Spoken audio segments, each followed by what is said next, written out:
Hello दोस्तों, welcome back to my channel. अगर आपने अभी तक मेरे चैनल को सब्सक्राइब नहीं किया है तो जल्दी से मेरे चैनल को सब्सक्राइब कर दें। एपिसोड 38 की शुरुआत में चाचंग शुअन से कहते कि क्या तुम्हें याद है कि तुमने इस लेटर में क्या लिखा था। शुअन कहते कि नहीं। चाचंग कहता है कि इस लेटर में तुमने मुझे बास्केटबॉल में जीतने की एक ट्रिक बताई है। तुम हमेशा से ही बास्केटबॉल में बहुत अच्छे थे और हमेशा जीतते थे। तुम्हारे ग्रेड्स भी मुझसे कहीं बेहतर थे। जब भी मुझे एग्जाम में चीट करना होता था तो मैं सिर्फ तुम पर ही रिलाई कर सकता था। तुम्हें पास्ट में हमेशा सही आंसर्स पता होते थे, लेकिन क्या तुम्हें मालूम है कि इस बार सही आंसर क्या है। शुअन कहता है कि लाइफ एग्जाम देने जैसी नहीं है। लाइफ में आपके पास ऑप्शन ए और बी नहीं होता। सही आंसर का तो मुझे पता नहीं, लेकिन हम दोनों ही जैलिन को खुश देखना चाहते हैं। अपने ऑफिस आकर चाचंग अपने हाई स्कूल के टाइम की पिक्चर देख रहा होता है। इसको इवन की कॉल आती। इवन कहती है कि आज हम दोनों डिनर पर चलते हैं। चाचंग कहते हैं कि आज तुम्हारा मूड बहुत अच्छा है। इवन कहती है कि वो इसलिए क्योंकि एरिक ने मेरे डिजाइन को चूज किया है। चाचंग कहता है कि फिर तो हमें इसको जरूर सेलिब्रेट करना चाहिए। अब जैलिन शुअन के लिए इसके ऑफिस में लंच लेकर आती है। ये दोनों लंच कर रहे होते हैं कि इतने में जबरदस्ती जैलिन की मॉम आ जाती है। शुअन जैलिन की मॉम को बैठने के लिए कहता है। जैलिन अपनी मॉम से कहने लगती है कि मॉम हम घर पर जाकर बात करते हैं, लेकिन जैलिन की मॉम इसकी बात नहीं सुनती। शुअन जैलिन की मॉम से सॉरी करता है कि मुझे खुद आपके पास आना चाहिए था। मॉम शुअन से कहती है कि क्या तुम्हें लगता है कि तुम दोनों एक दूसरे के लिए सूटेबल हो। मैं तुम्हें पिछले 10 सालों से जानती हूँ। मुझे ये बात मालूम है कि तुम एक बहुत अच्छे लड़के हो, लेकिन तुम ऐसा कैसे कर सकते हो। शुअन कहते हैं कि मैं जैलिन के बारे में सीरियस हूँ। मॉम कहती है कि तुम चाचंग के दोस्त हो। जैलिन तो तुम्हारे लिए बहनों की तरह है और वैसे भी तुम जैलिन से 10 साल बड़े हो। अब यहाँ पर चाचंग भी आ जाता है। चाचंग अपनी मॉम से कहता है कि आप यहाँ पर क्या कर रही हैं? ये शुअन के काम की जगह है। मॉम कहती है कि तुम्हारी बहन की लाइफ का मामला है। चाचंग अपनी मॉम से कहता है कि हम घर पर चलकर बात करते हैं। मॉम कहती है कि क्या तुम्हें लगता है कि ये दोनों एक दूसरे के लिए सूटेबल हैं? चाचंग कहते हैं कि दोनों एक दूसरे से प्यार करते हैं, एक दूसरे के साथ खुश हैं, तो फिर ये दोनों कपल क्यों नहीं बन सकते। चाचंग के मुँह से ये सुनकर शुअन बहुत हैरान होता है। मॉम कहती है कि तुम जैलिन के बड़े भाई हो, क्या तुम्हें उसकी लाइफ की बिल्कुल भी कोई परवाह नहीं है। तो चाचंग कहता है कि ये जैलिन की लाइफ है और वही डिसाइड करेगी कि वो अपनी लाइफ किसके साथ गुजारना चाहती है। मॉम कहती है कि मेरे दोनों बच्चे ही मेरे साथ ऐसा क्यों कर रहे हैं। ये कहकर मॉम यहाँ से चली जाती है। जैलिन चाचंग को थैंक्स बोलती है। अब चाचंग भी यहाँ से चला जाता है। अब शेंगवान लुजंग को कॉल करके कहती है कि क्या मेरा पासपोर्ट यहाँ पर है। लुजंग कहता है कि हाँ मुझे मालूम है कि तुम्हारा पासपोर्ट कहाँ पर है, लेकिन मैं तुम्हें पासपोर्ट तभी दूंगा जब तुम खुद लेने के लिए आओगी। शेंगवान जब पासपोर्ट लेने के लिए लुजंग के घर पर आती है तो लुजंग कहता है कि पासपोर्ट तो तुम्हें मिल ही जाएगा, हम दोनों ड्रिंक करते हैं। अब ड्रिंक करते हुए लुजंग शेंगवान से कह रहा होता है कि मैंने आज तक सिर्फ एक ही लड़की से प्यार किया है, वो तुम हो। लुजंग कहता है कि मैं तुम्हें बहुत अच्छे से जानता हूँ। तुम स्ट्रॉन्ग और टफ दिखाई देती हो, लेकिन तुम दिल की बहुत नरम हो। तुम्हें किसी की जरूरत है जिस पर तुम रिलाई कर सको, लेकिन अब तुम अकेली हो तो तुम्हें खुद अपनी टेक केयर करनी होगी। अगर तुम काम में बिजी भी हो तब भी तुम अपना खाना खाना नहीं भूलना। लुजंग की बातें सुनते हुए शेंगवान रो रही होती है। शेंगवान काफी इमोशनल हो जाती है कि लुजंग अभी भी इसकी बहुत केयर करता है। अब शेंगवान लुजंग को किस करती है। इसके बाद दिखाया जाता है कि यहाँ बीजिंग आ चुका है। ये चाचंग को बीजिंग में अपने बिजनेस के बारे में बता रहा होता है। चाचंग से पूछता है कि बिजनेस के अलावा क्या तुम्हें मुझसे कुछ नहीं कहना। यहाँ कहते कि नहीं। यहाँ कहते कि मैंने सुना है कि तुम शुअन और जैलिन के रिलेशनशिप के लिए मान गए हो। चाचंग कहते हैं कि मैं अपनी मॉम के सामने तो ऑलमोस्ट मान चुका हूँ। यहाँ कहते कि क्या तुमने अभी भी शुअन से बात नहीं की। तो चाचंग कहता है कि वो और मैं भाई हैं तो थोड़ा सा वक्त तो लगेगा। आज ली शॉ गुजरते हुए जब डिक्लेरेशन का नाम देखती है तो ये मैगजीन खरीदने के लिए बुक स्टोर के अंदर आ जाती है। जब इस मंथ का मैगजीन देख रही होगी इसमें यहाँ ने लिखा होता है कि अब मैं अपने प्रेजेंट को चेरिश करता हूँ। किसी ने मुझसे कहा था कि मैं अपने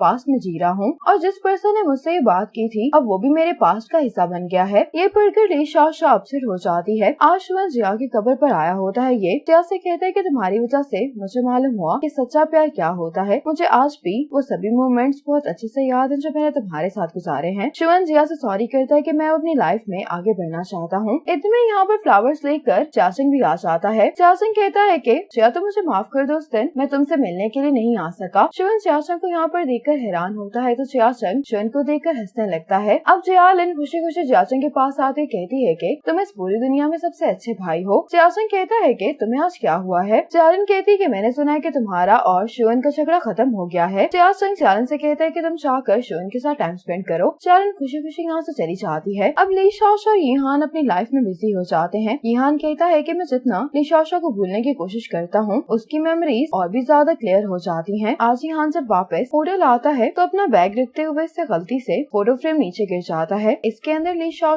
ने एक लेटर रखा होता है। अब यीहान इस कार्ड को पढ़ने लगता है जिसमें ली शॉ ने लिखा होता है कि मैं तुमसे कुछ कहना चाहती हूँ, लेकिन फेस टू फेस ये बात करना थोड़ा एम्बैरेसिंग है, इसलिए मैंने इस कार्ड को इस फोटो फ्रेम दिल में छुपा दिया है। निशाशा ईहान से कहती है कि मैं तुमसे प्यार करती हूँ, अगर तुम भी मुझसे प्यार करते हो तो तुम मुझे सनफ्लावर्स का बुके गिफ्ट कर देना। अगर तुम ऐसा करोगे तो मुझे यही लगेगा कि तुम मुझसे प्यार करते हो। अगले सुबह ईहान निशाशा को सनफ्लावर्स का बुके भिजवा देता है। इस बुके के अंदर कोई भी कार्ड नहीं होता, तो निशाशा को मालूम नहीं होता कि फ्लावर्स किसने भेजे हैं। आज शुअन ने चारण के पेरेंट्स को डिनर के लिए बुलाया होता है। शुअन चारण के पेरेंट्स से कहता है कि मेरे यही विश है कि आप हमारे इस रिलेशनशिप को अप्रूव कर देंगे। मैंने चारण से वादा किया कि मैं उसकी लाइफ के इतने कीमती सालों में उसको ट्रू लव देने की पूरी कोशिश करूंगा। चारण ने मुझे बताया है कि इसकी एज की लड़कियां जब अपने रिलेशनशिप को एंजॉय कर रही थी तो तब चारण सिर्फ यही विश करती थी कि काश ये मुझे भूल पाए, लेकिन चारण ऐसा नहीं कर पाई। जब मुझे मालूम हो गया था कि मेरे दिल में भी चारण के लिए फीलिंग्स हैं, तब भी मैंने ऐसे ही प्रिटेंड किया जैसे मैं उसको पसंद नहीं करता, लेकिन अब से मैं चारण को कम्पनसेट करने की कोशिश करूंगा। शुअन कहता है कि फ्यूचर में चाहे हमें जितनी भी मुश्किलात का सामना करना पड़े, मैं हमेशा चारण का साथ दूंगा। मैं जानता हूँ कि आपकी नजर में हम दोनों एक दूसरे के लिए सूटेबल नहीं है। मैं आपसे यही कह सकता हूँ कि मैंने चारण से जो भी बातें की हैं मैं उनको पूरा करूंगा। चारण के डैड कहते हैं कि हम तुम्हें ये वादे पूरे करने का चांस क्यों दें। शुअन कहते हैं क्योंकि मैं इससे प्यार करता हूँ। डैड कहते हैं कि मैं तुम्हें शुअन को डेट करने की परमिशन नहीं दे सकता। तुम जियाचंग के बहुत अच्छे दोस्त हो, मैं नहीं चाहता कि मैं तुम दोनों को झगड़ कर ब्रेकअप करते हुए देखूं। अगर तुम दोनों साथ में रहना चाहते हो तो तुम दोनों को शादी करनी होगी। ये सुनकर सभी काफी हैरान हो जाते हैं। चारण कहती है कि मुझे कोई इतराज नहीं है। चारण के डैड शुअन से पूछते हैं तो शुअन भी इसके लिए मान जाता है। मॉम तो गुस्सा करके यहाँ से चली जाती है। चारण के डैड कहते हैं कि मैंने तुम्हें शुअन से शादी करने की परमिशन इसलिए दी है क्योंकि मैंने देखा है कि तुम इसको कितना पसंद करती हो। हमारा अप्रूवल लेने के लिए तुमने कंपनी के लिए बहुत अच्छा प्लान बनाया है, मुझे तुम पर बहुत प्राउड है। शादी के बाद तुम कंपनी को टेक ओवर कर सकती हो। चारण कहती कि डैड आप फिक्र नहीं करे, मैं बहुत मेहनत करूंगी। अब जियाचंग काफी देर से इवन को कॉल कर रहा होता, लेकिन इवन इसकी कॉल नहीं उठा रही होती। जियाचंग इवन के घर के बाहर खड़ा होकर इसका इंतजार कर रहा होता है। कुछ ही देर बाद इवन को छोड़ने के लिए यहाँ पर एरिक आ जाता है। इवन जब जियाचंग के पास आते तो जियाचंग इससे कहता है कि तुम मुझे अवॉइड क्यों कर रही हो, अगर मैंने तुम्हें नाराज किया है तो तुम्हें कम से कम मुझे बताना चाहिए। इवन कहती है कि तुमने कुछ भी गलत नहीं किया। इवन जियाचंग से कहती है कि मैं गलत थी, मुझे लगा था कि मैं सब कुछ खुद ही हैंडल कर लूंगी। ये जियाचंग को बताती कि तुम्हारी मॉम ने मेरे डैड से बात की है। जियाचंग मॉम का सुनकर इवन से सॉरी करता है तो इवन कहती है कि असल में मैं तुम्हारी मॉम को समझ सकती हूँ, वो सही है। जियाचंग कहते हैं कि तुम मेरी मॉम की बातों को इतना सीरियसली क्यों ले रही हो, तो इवन कहती है कि क्या तुम्हें लगता है कि तुम मेरी खातिर सारी जिंदगी अपनी मॉम से नहीं मिलोगे। जियाचंग कहते हैं कि अगर मुझे चूज करना पड़ा तो मैं तुम्हें चूज करूंगा क्योंकि मेरी भी अपनी लाइफ है। इवन कहती कि मैं ऐसा नहीं करूंगी। इवन कहती है कि मैं तुमसे डिफरेंट हूँ, फैमिली तुम्हारे लिए बहुत इंपॉर्टेंट है, तुम्हें बाद में जरूर रिग्रेट होगा, मुझे चूज करने की वजह से तुम अपनी मॉम को हर्ट करोगे। ऐसा करते हुए एंड में तुम मुझसे ही नफरत करने लगोगे। जियाचंग कहते हैं कि क्या तुम्हें मुझ पर बिल्कुल भी भरोसा नहीं है। इवन कहती है कि हमारे रिलेशनशिप का कोई भी फ्यूचर नहीं है क्योंकि हम अपनी फैमिली को चेंज नहीं कर सकते। हम इस रिलेशनशिप को भी खत्म कर देते हैं इससे पहले कि हम दोनों एक दूसरे को ब्लेम करें। ये कहकर इवन जाने लगती है तो जियाचंग इवन से कहता है कि जब भी तुम अपनी लाइफ के बारे में कोई फैसला लेती हो तब मुझे ही क्यों गिव अप करना पड़ता है। शुरू से लेकर अब तक हम दोनों ने बहुत सारी प्रॉब्लम्स को फेस किया है। मैं हमारे रिलेशनशिप को नेक्स्ट स्टेज पर लेकर जाना चाहता हूँ, लेकिन तुम मुझ पर भरोसा क्यों नहीं कर रही हो। इवन इस बात का कोई भी जवाब नहीं देती तो जियाचंग कहता है कि मैं तुम्हारी कॉल का इंतजार करूंगा क्योंकि हमेशा मुझे ही इंतजार करना पड़ता है। ये कहकर जियाचंग चला जाता है। आज ईहान बिजनेस ट्रिप से वापस आ जाता है। ये तीनों ईहान का बहुत अच्छे से वेलकम करते हैं। अब ये तीनों ईहान की तरफ मुस्कुराते हुए देख रहे होते हैं। ईहान समझ नहीं पा रहा होता कि आखिर ये तीनों ऐसा क्यों कर रहे हैं। इसी मोमेंट पर एपिसोड 38 खत्म हो जाती है।